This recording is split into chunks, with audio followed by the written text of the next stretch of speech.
बहुत समय पहले मालवा राज्य में राजा हरिश्चंद्र अपने न्यायप्रिय और वीर स्वभाव के लिए प्रसिद्ध थे। राज्य में सुख शांति का माहौल था और प्रजा राजा को भगवान का रूप मानती थी। लेकिन हरिश्चंद्र में एक कमी थी, उनका अहंकार। उन्हें अपने जान और शक्ति पर इतना गर्व था कि वे किसी की बात सुनना ही नहीं चाहते थे। एक दिन राजा अपने मंत्रीगण के साथ दरबार में बैठे थे। उसी समय एक वृद्ध तांत्रिक दरबार में आया। तांत्रिक का चेहरा तेजस्वी था और उसकी आंखों में गूढ़ जान झलकता था।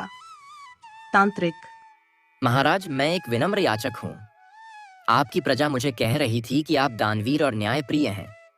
क्या मेरी छोटी सी याचना स्वीकार करेंगे? राजा ने तांत्रिक को ऊपर से नीचे तक देखा और हंसते हुए बोले, तांत्रिक, तुम्हारी वेशभूषा से तो लगता है कि तुम साधारण मनुष्य नहीं हो। बोलो, क्या चाहिए? महाराज, मुझे सिर्फ इतना चाहिए कि आप अपने अहंकार को त्याग दें और सच्चे राजा का धर्म निभाएं। अहंकार विनाश का द्वार है। राजा को यह सुनकर क्रोध आ गया। अरे वृद्ध, तुम मुझे ज्ञान देने आए हो? मैं इस राज्य का सर्वश्रेष्ठ शासक हूं। मेरी प्रजा मुझसे प्रेम करती है और तुम, एक साधारण तांत्रिक, मुझे अहंकार का पाठ पढ़ाने आए हो। तांत्रिक ने शांत स्वभाव से कहा, महाराज, यह मेरी चेतावनी है। अहंकार नाश का मूल है। इसे समय रहते त्याग दें, अन्यथा परिणाम गंभीर होंगे। राजा ने तांत्रिक की बात को अनसुना कर दिया। अगर तुम्हें डराने की कोशिश कर रहे हो तो यह व्यर्थ है। मेरे सैनिक और मेरी शक्ति से बढ़कर कुछ नहीं। अब तुम यहां से चले जाओ। तांत्रिक ने राजा को गहरी नजरों से देखा और गंभीर स्वर में कहा, महाराज, आपने तांत्रिक की चेतावनी को ठुकरा दिया। याद रखना, यह श्राप तुम्हारे जीवन को बदल कर रख देगा। अब इसका परिणाम तुम्हें स्वयं भुगतना होगा। राजा ने तांत्रिक की बातों को मजाक में उड़ाते हुए कहा, श्राप? हाँ हाँ हाँ हाँ, मेरे जीवन पर किसी श्राप का कोई असर नहीं होगा। जाओ, अपना तमाशा कहीं और दिखाओ। तांत्रिक ने एक गहरा सांस लिया और अपनी माला के मोतियों को घुमाते हुए मंत्र पढ़ा। धीरे धीरे उसने राजा की ओर हाथ उठाया। राजा हरिश्चंद्र, मेरे श्राप के प्रभाव से तुम्हारा सारा वैभव नष्ट हो जाएगा। तुम्हारा राज्य संकट में पड़ेगा और तुम्हें अपनी प्रजा का विश्वास खोना पड़ेगा। जब तक तुम अपने अहंकार को त्याग कर विनम्र नहीं हो जाते, यह श्राप तुम्हारे पीछे रहेगा। इतना कहकर तांत्रिक वहां से चला गया। राजा इस घटना को भूलने की कोशिश करते रहे, लेकिन धीरे धीरे उनके जीवन में अजीब घटनाएं होने लगीं। प्रजा में असंतोष बढ़ने लगा। बारिश न होने के कारण सूखा पड़ गया, फसलें नष्ट हो गईं। राजा के सेनापति ने एक दिन आकर सूचना दी, महाराज, हमारी सीमाओं पर शत्रु सेना इकट्ठा हो रही है। हमें तुरंत तैयारी करनी होगी। राजा चिंतित हो गए, लेकिन उन्होंने फिर भी अपनी अहंकारी प्रवृत्ति को नहीं छोड़ा।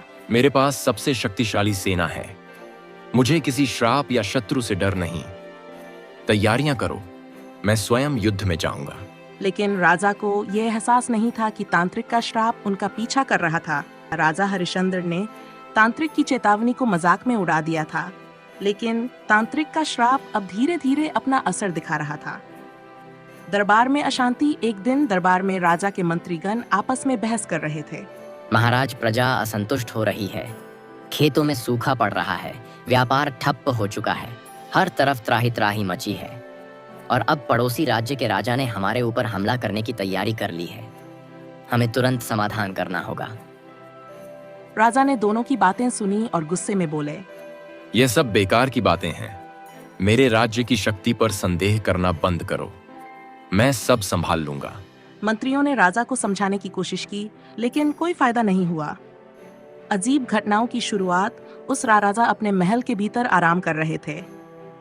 अचानक उन्हें अपनी खिड़की के बाहर कोई परछाई दिखाई दी। कौन है वहां? कोई जवाब नहीं आया, लेकिन हवा में एक धीमी आवाज गूंजने लगी, महाराज, तांत्रिक का श्राप तुम्हारा पीछा कर रहा है। अपनी भूल सुधारो। राजा चौंक गए। उन्होंने अपने सेवकों को बुलाया। महल के बाहर देखो, वहां कोई है। सेवकों ने बाहर जाकर देखा, लेकिन कोई नहीं था।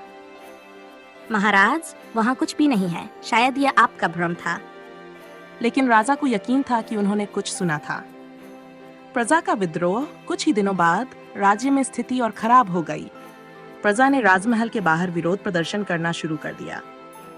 महाराज, हमें पानी चाहिए। हमारी फसलें सूख रही हैं। आपने हमारी रक्षा की शपथ ली थी, अब हमें बचाइए। राजा ने गुस्से में आकर कहा, तुम सब बकवास कर रहे हो। यह सिर्फ एक कठिन समय है। मैं जल्द ही सब ठीक कर दूंगा। लेकिन उनके शब्दों का प्रजा पर कोई प्रभाव नहीं पड़ा। लोग धीरे धीरे राजा पर से विश्वास खोने लगे। तांत्रिक की छाया एक रात राजा को फिर से वही आवाज सुनाई दी। इस बार यह और तेज थी। राजा हरिश्चंद्र, अपने अहंकार को छोड़ो। तांत्रिक का श्राप तुम्हारे राज्य को खत्म कर देगा। राजा डर गए और अपने प्रमुख मंत्री को बुलाया। क्या यह सब श्राप का प्रभाव है? क्या तांत्रिक की बातें सच हो रही हैं? मंत्री ने सिर झुकाते हुए कहा, महाराज, यह स्पष्ट है कि राज्य पर कुछ अशुभ प्रभाव पड़ रहा है। हमें समाधान के लिए किसी ज्ञानी या संत की मदद लेनी होगी। राजा का घमंड अब टूटने लगा था। उन्होंने पहली बार महसूस किया कि शायद तांत्रिक सच कह रहा था।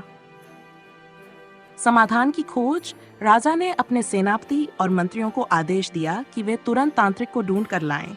मुझे उस तांत्रिक से मिलना है। मुझे उससे क्षमा मांगनी होगी। यह श्राप अब असहनीय हो रहा है। मंत्री और सेनापति राजा की आज्ञा से तांत्रिक की खोज में निकल पड़े, लेकिन तांत्रिक का पता लगाना आसान नहीं था। वे राज्य के दूर दराज के इलाकों, जंगलों और गुफाओं में तांत्रिक का पता लगाने की कोशिश कर रहे थे। कई दिन बीत गए, लेकिन तांत्रिक का कोई सुराग नहीं मिला। तांत्रिक का पता एक दिन वीरेंद्र सिंह और भानु प्रताप एक घने जंगल में पहुंचे, जहां वे एक छोटी सी कुटिया के पास पहुंचे। वहां एक साधारण से तांत्रिक बैठा हुआ था जो अपनी माला घुमा रहा था। उसकी आंखों में गहरी समझ और जान की झलक थी। तांत्रिक, क्या आप वही हैं जिन्होंने हमारे राजा को श्राप दिया था? तांत्रिक ने अपनी माला को रख दिया और दोनों की ओर देखकर मुस्कुराए। तुम दोनों यहाँ किस लिए आए हो? हम राजा हरिश्चंद्र के संदेश के साथ आए हैं। वे चाहते हैं कि आप उनके पास आएं। उनका राज्य संकट में है और वे आपकी सहायता चाहते हैं। तांत्रिक ने गंभीर स्वर में कहा, राजा हरिश्चंद्र को मैं पहले ही चेतावनी दे चुका था। उन्होंने अहंकार में आकर मेरी बातों को नजरअंदाज किया। अब जो हो रहा है वह उनके ही कर्मों का परिणाम है। तांत्रिक ने गहरी सांस ली और धीरे धीरे बोले, राजा हरिश्चंद्र ने अपनी शक्ति और अहंकार के बल पर मेरे श्राप को हल्के में लिया। अब उन्हें अपनी गलती का एहसास हुआ है। अगर वे अपना अहंकार छोड़कर सच्चे मन से मुझसे क्षमा मांगते हैं तो उनका श्राप हट सकता है। भानु प्रताप, तांत्रिक, कृपया हमारे राजा को क्षमा करें। वे अब अपनी गलती समझ चुके हैं और विनम्रता से आपके पास आएंगे। तांत्रिक ने कुछ समय चुप्पी साधी और फिर बोले, मैं राजा के पास आकर उसे आशीर्वाद दूंगा, लेकिन पहले उसे अपने अहंकार से पूरी तरह मुक्त होना होगा। तभी वह अपने राज्य को बचा सकेगा। लौटने का रास्ता मंत्री और सेनापति तांत्रिक के साथ राजमहल की ओर लौटने लगे। रास्ते में वीरेंद्र सिंह और भानु प्रताप ने तांत्रिक से कई सवाल किए, लेकिन वह सिर्फ चुप रहे। उनका चेहरा गहरे विचारों में डूबा हुआ था। वीरेंद्र सिंह, क्या आप मानते हैं कि राजा हरिश्चंद्र अपने अहंकार को छोड़ देंगे?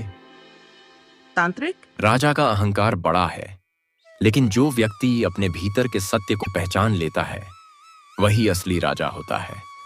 मैं उम्मीद करता हूं कि वह सत्य को समझे और एक सच्चे शासक की तरह कार्य करे। आखिरकार वे राजमहल पहुंचे। राजा ने तांत्रिक को देखा और उनके चरणों में गिरते हुए कहा, तांत्रिक, मैं अपनी गलती समझता हूं। मेरे अहंकार ने मुझे और मेरे राज्य को संकट में डाला। मैं आपसे क्षमा मांगता हूं। कृपया मेरा श्राप हटा लें और मुझे मार्गदर्शन दें। तांत्रिक ने राजा को गहरे विश्वास से देखा और फिर बोले, तांत्रिक, राजा हरिश्चंद्र, तुम्हारी विनम्रता ने तुम्हारी शक्ति को फिर से जागृत किया है। मैं तुम्हारे श्राप को हटा रहा हूं, लेकिन याद रखना, शक्ति और अहंकार का संतुलन बनाए रखना बहुत जरूरी है। राजा ने सिर झुकाया और गहरी सांस ली। तांत्रिक के शब्दों ने उनके दिल को छुआ।